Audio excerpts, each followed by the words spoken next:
Mandaue City mupabaan sa pagpagamit sa mga e-bike sa kadalanan. Ang Traffic Enforcement Agency dunay direktiba nga gipagawas kabahin niini. Live report ni Nico Sereno. Nico.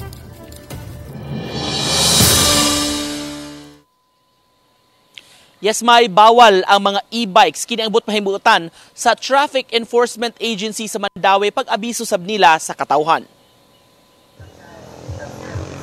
Sa nahitabo sa ubang silingang dakbayan dinhi sa Metro Cebu, mabantayan ang ubay-ubay na gyud ang mga e-bike sa kadalanan. Sama pananglit sa Talisay City nga nilibo na ang babantayang naggamit niini ug gihimo ng pampasaheroan.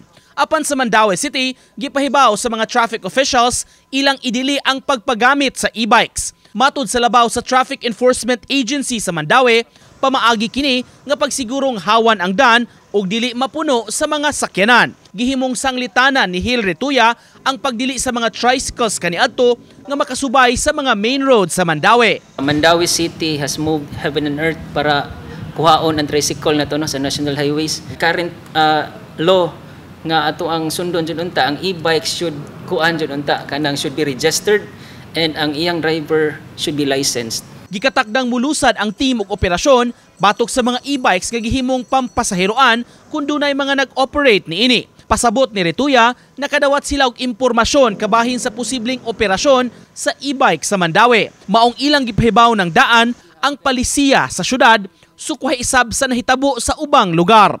Imong makita gani nga ang kanang e-bikes nila dito is grabe, daghan na jud kayo, murag para nako murag uncontrollable. And, with due respect to other LGUs, no, pero mo na nga sa amo before na sila makasprout, dili na lang namo tugutan.